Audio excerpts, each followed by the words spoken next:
All right. With that said, happy Wednesday to everybody. Hopefully, everybody is having a good Wednesday.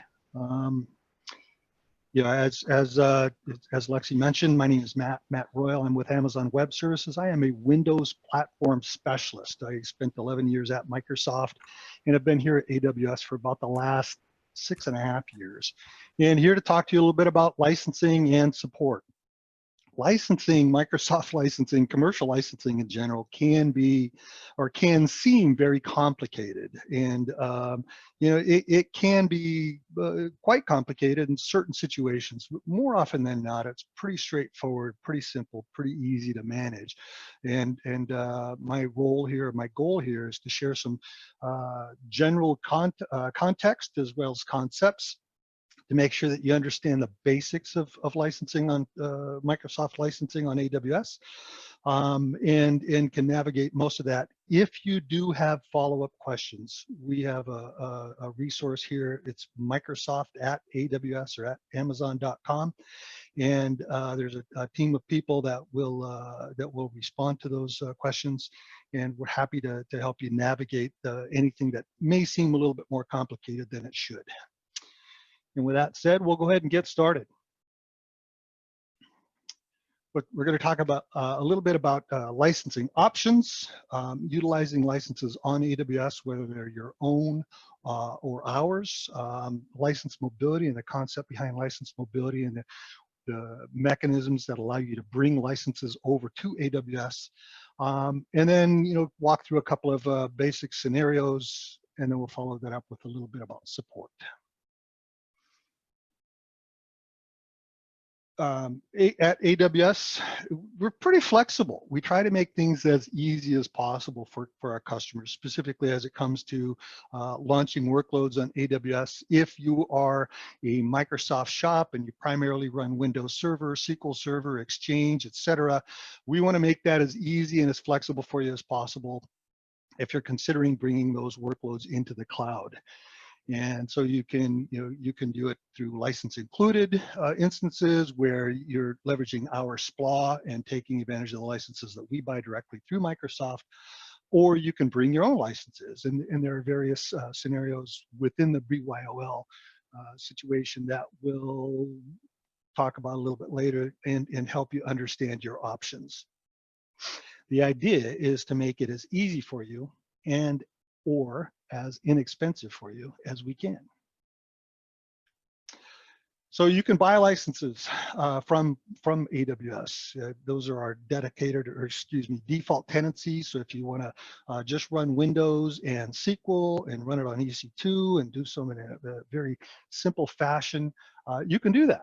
We have instances that include those licenses. You're buying those through AWS. We purchase them directly through Microsoft on what's called a SPLA, or Service Provider License Agreement, which allows us to buy licenses and then resell the usage of those and scale those up and scale those down. And within that, you pay just on a per usage basis, per hour. So you're not having to actually commit to any particular licenses beyond that single hour.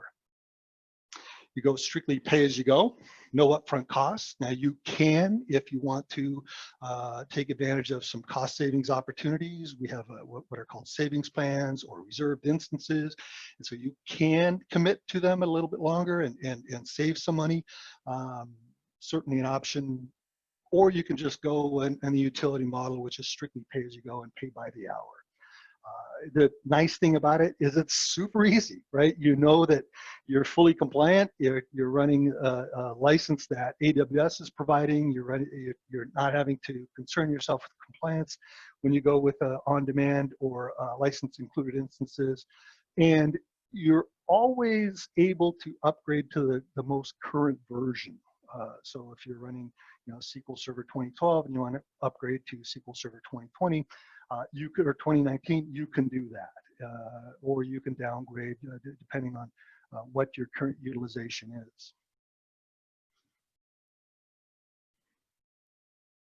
License included would be something like Windows Server, We have Server 2003, 2008. Now those AMIs have been retired, but there are still some flexibility. If you need to run those older versions, you can do that. Takes a little bit of a, the secret squirrel, and we can share that with you, or your account manager can share that with you if you need to. But we're running 2016 and 2020. SQL Server, all of the additions, and it doesn't mention 2019, but that is available as well. And then the pricing models, as I mentioned, on demand, you only pay for what you need. And that's what makes it nice and simple. You just, if you don't need it anymore, you shut it down, you give it back, you don't have to pay for it anymore, and you're not having to commit to that.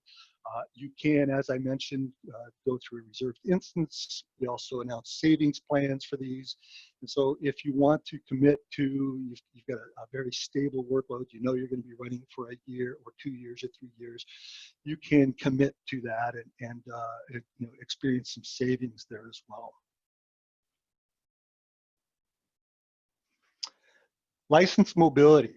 License mobility is what allows customers to bring their licenses to AWS. So let's say you've got SQL Server, you're currently purchasing it through an enterprise agreement, and on that enterprise agreement, you have software assurance. Software assurance, one of the components of that is license mobility. And license mobility is what allows you to take that license, whether you're on-prem or in colo, and bring that into the cloud.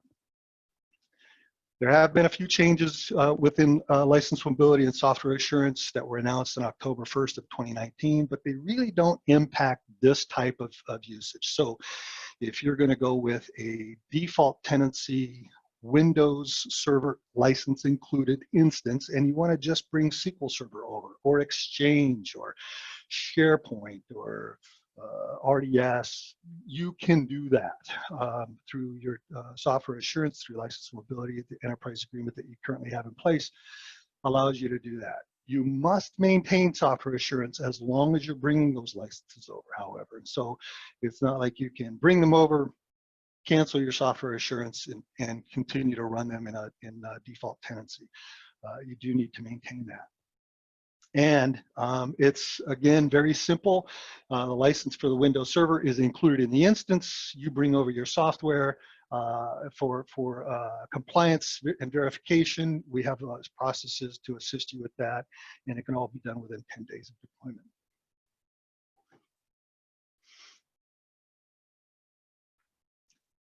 Several of Microsoft Server products are available with license mobility.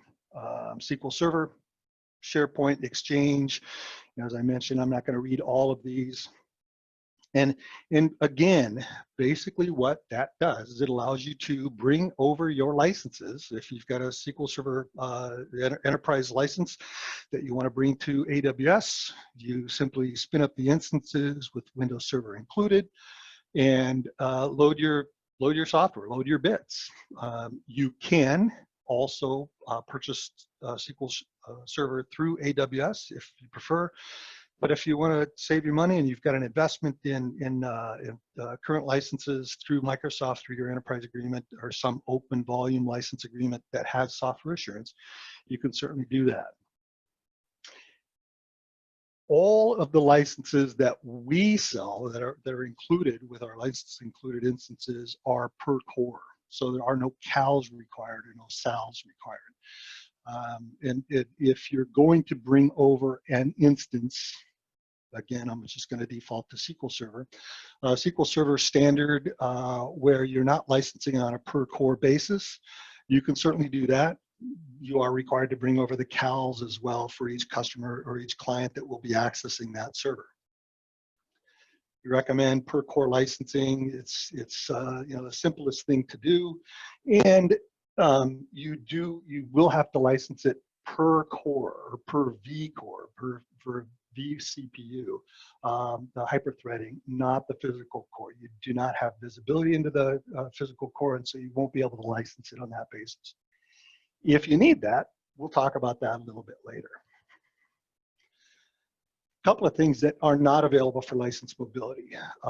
Windows Server, whether it's data center or standard, as well as MSDN or Visual Studio and Office, not available for license mobility. So you can't really bring those over to share those out with your clients. If you need those, we do have some programs that we can work with you on to support that as well.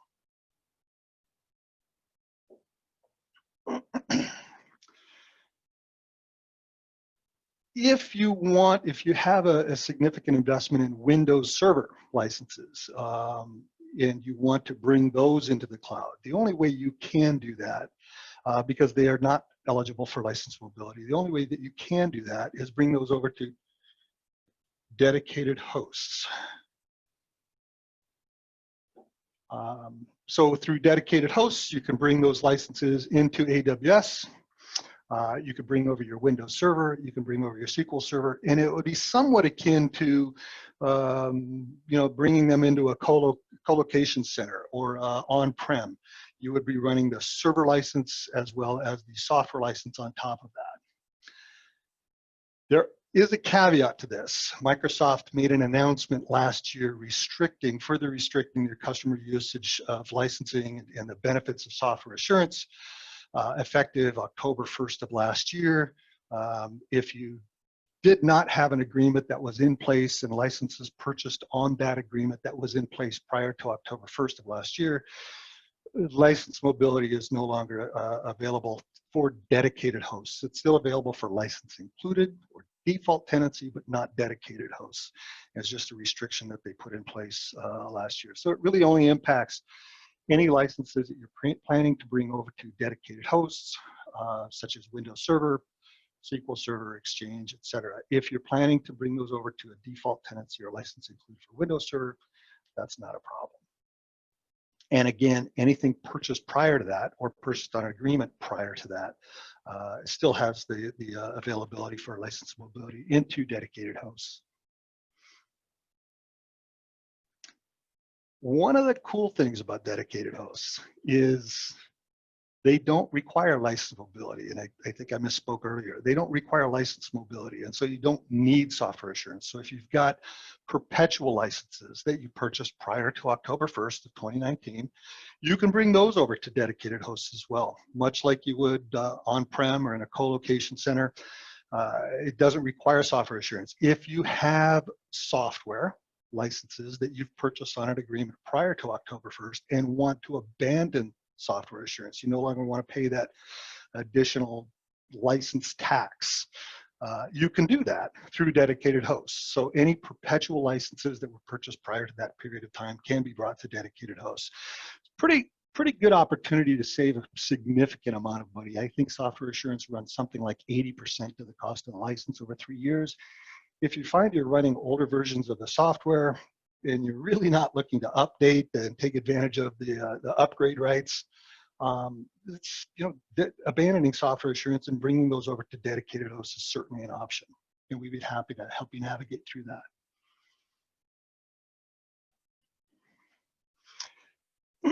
Differences between a standard instance or what I call default tenancy. If you'll see on the left-hand side of the screen, that's a standard instance. And so within a host, we may virtualize several different servers within that host. And we also refer to it as multi-tenant. Those are virtualized servers within a physical host or within bare metal within a physical server. And customer 1, customer 2, customer 3, it's just going to be kind of a mixture of customers within that physical host. A dedicated host is basically a little bit like bare metal. It's not quite bare metal, but it's a little bit like bare metal where you actually take control of the entire dedicated host. We still virtualize it. We still manage the virtualization, but you get the opportunity to select the instance class. And only you and your customers will be on that physical host or on that physical server. There is no intermixing. There is no additional customers that will be virtualized and pushed into other instances within that physical host. And so you have control over it. You also have additional visibility into the cores and sockets. So if you're licensing Enterprise SQL Server Enterprise Edition and you're licensing on a per core basis, you have visibility into the cores themselves, not just the vCores, but the actual cores and sockets. And so you can improve your overall performance, take full advantage of the core itself, without having to having to go through that virtualization layer.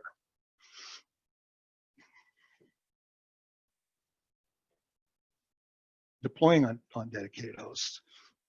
The advantages of dedicated hosts, and this is kind of cool. We've added some new enhancements to it this year. Regardless of software assurance, as I mentioned, if you've got you've got perpetual licenses, you've got licenses that you've owned for some time that don't have software assurance, and you want to bring those into the cloud, you can do that onto a dedicated host, again, providing that they were purchased prior to October 1st of last year. You have full use of that server, and so from compliance, you own it, you run it, you have the full access. It's much the same as if you were running in a co-location or on-prem. You can bring your own Windows Server licenses as long as they were purchased prior to October 1st. And I can't stress that enough. It's a little frustrating that they made that change, but it is what it is. And so we have to make sure that customers are aware of it. Couple of really cool things that were available is we launched this year license included. So if you've never invested in Windows Server or don't want to bring over your own Windows Server licenses, you can go license included for Windows Server on dedicated hosts. We also launched auto scaling, which was one of the challenges that customers brought to us. I don't know if you're aware or not, but somewhere over 90% of all the enhancements that AWS makes are made, are created by customer requests.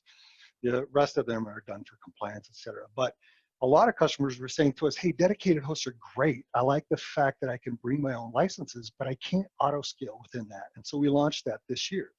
So if you've got a dedicated host and you want to really take advantage of the cloud, spin up and spin down your instances as needed, auto scaling is available.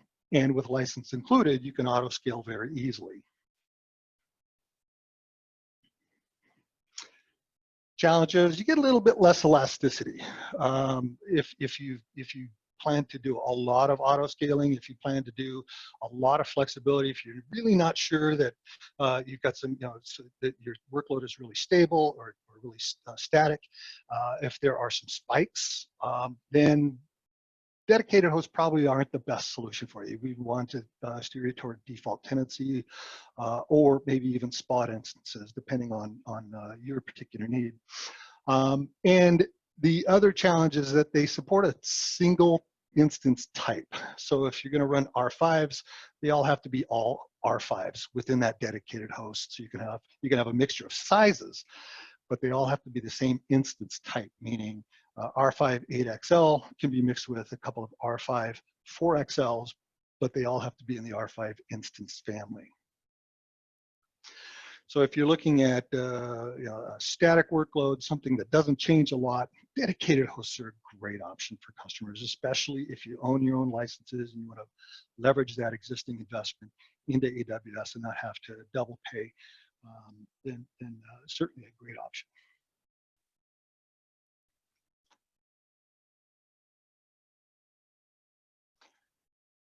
Talks a little bit more about the mixture of instance sizes. You'll see that C4 is highlighted here. You can put C4 8XLs. You can mix that with C4 2XLs, 8XLs, et cetera, et cetera.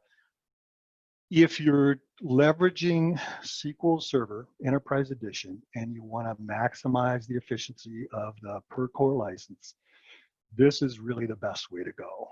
You can take advantage of a good portion of it in what we call default tenancy or multi-tenancy, but the dedicated hosts really give you that full access and a much more robust performance. You can also virtualize the instances or the cores themselves within that. So if you want to do that and cloudify it, you can, but if you want to take advantage of the full core, you can do that as well.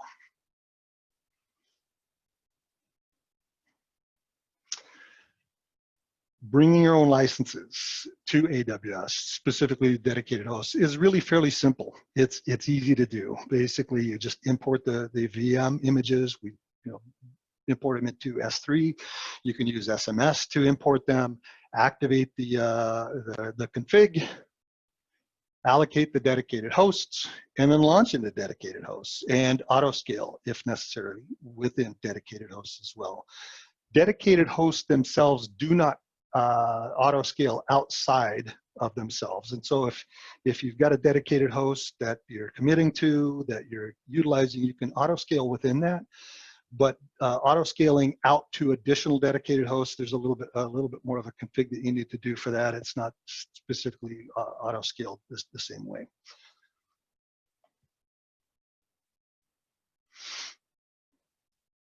Running SQL Server in the cloud is not that much different from running it on-prem or in a co-location center.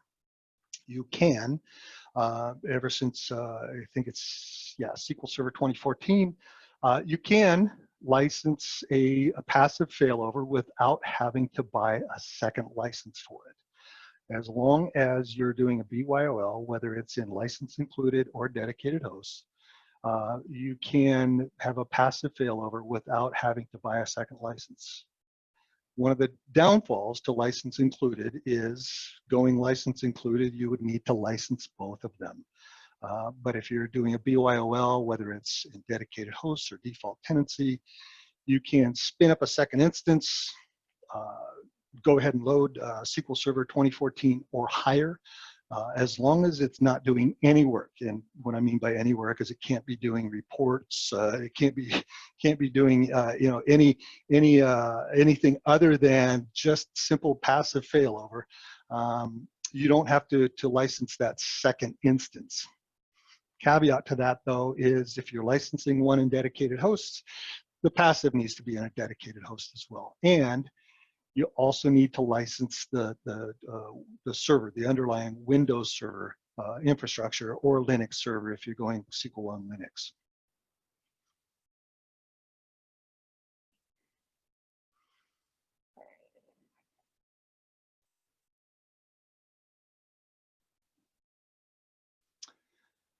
Often what we find is customers come to us and they have some licenses that they want to, that's interesting.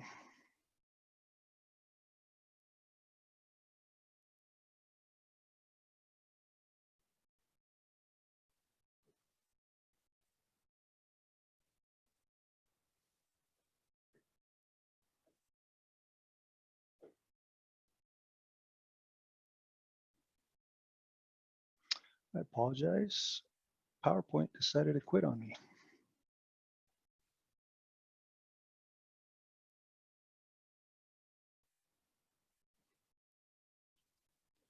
We'll wait till I get back to where I was here. Gotta love technology when it works.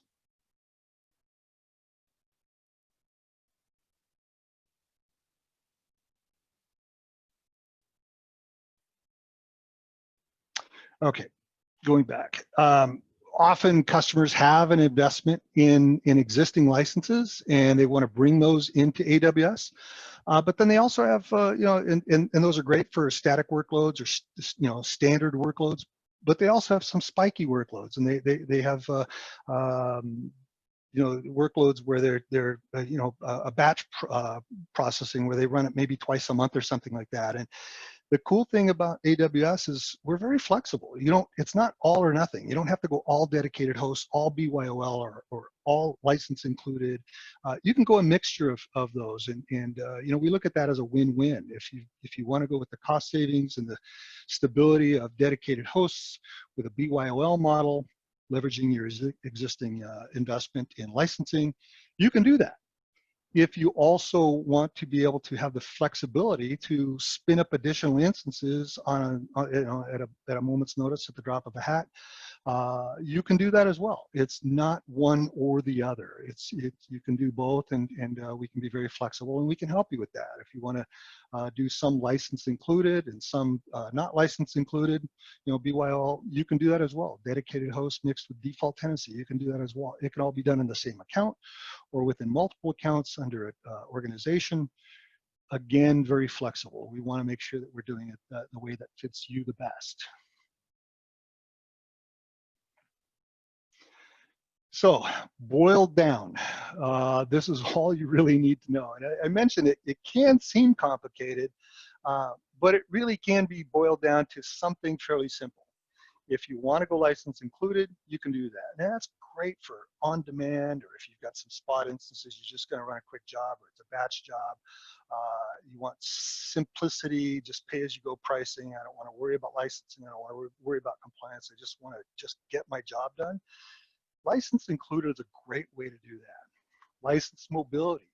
If you have software assurance and license mobility as part of an enterprise agreement or volume license agreement that was purchased at any time, those include license mobility. And so you can bring SQL Server.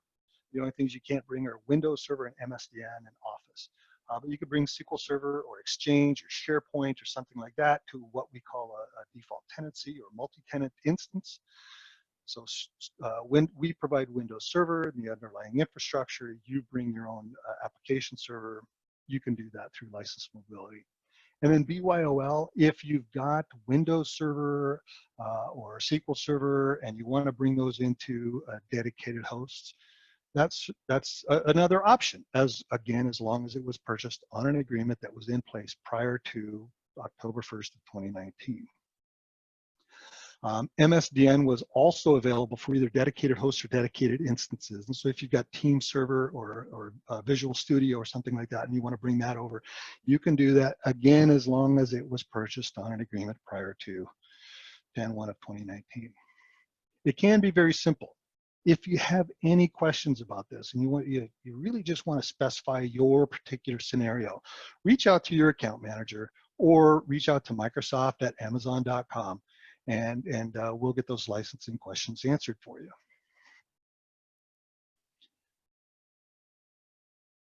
Very smooth transition into support. or maybe not the smoothest transition, but as customers do bring their workloads over to AWS, specifically Microsoft workloads, one of the things that we find is support can be very important, and AWS has 4 different levels of support. We have what we call default support, where it's kind of a self-service model, and if you're just getting started on a project, maybe that's okay. Or you're just kind of getting your feet wet, starting a little POC, maybe that's okay. We also have what we call the next level support, dedicated support, which then you can communicate with a support engineer. And so if you're starting to get into your business workloads, you could subscribe to that. And then we have business level support and enterprise level support. The support needs typically go up as the stages of adoption go through. So again, if you're just getting started, maybe self-help is okay. You can subscribe to any of those different levels of support at any time. You can start them and stop them depending on your needs.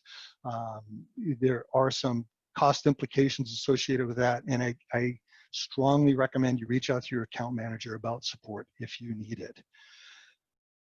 The reason that I bring these up is because customers that are running Windows workloads, if they run into a snag and they just can't figure it out, they work with our support mechanisms. So let's say the customer's on business level support or enterprise level support, and they're working with them, and together your engineers and our engineers can't quite figure it out, and eventually it turns out, hey, maybe it's a challenge with Microsoft's Windows Server or Microsoft's SQL Server.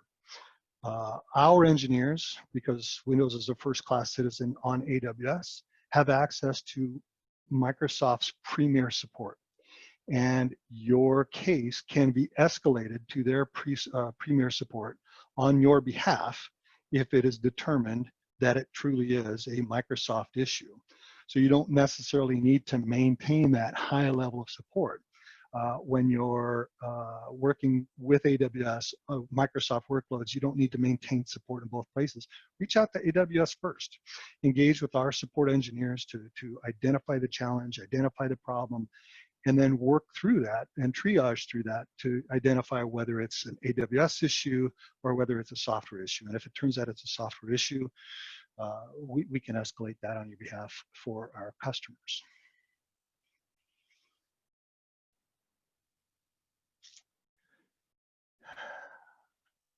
Response times for support.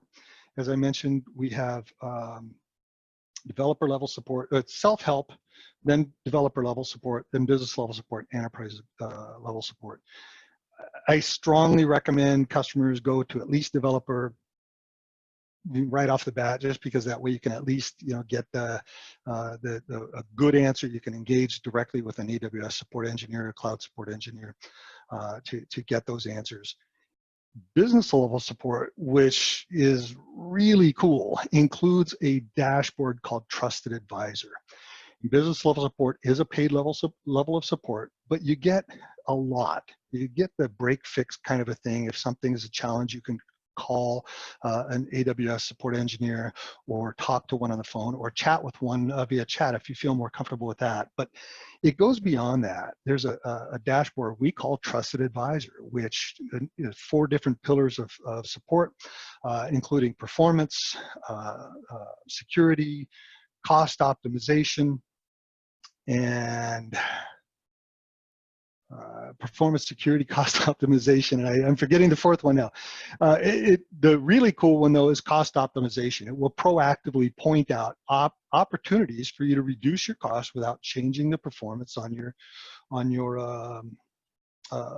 application. So if your customers are used to a particular level of performance, but you've got a server that's underutilized, it will point that out to you proactively. So you can reduce the cost of that server by 50% in order to save money without having any downfall in performance at all. And then enterprise level support. Enterprise level support is kind of like getting a full-time employee, an AWS employee embedded within your organization. You get a dedicated TAM or team of TAMs. There's always a primary and a secondary. They can actually look under the hood of your application, proactively spend time with you and your engineers to identify any potential cost savings or performance challenges or anything going forward to make sure that you're taking full advantage of all our best practices so that you're getting the most support or the best value out of your AWS investment.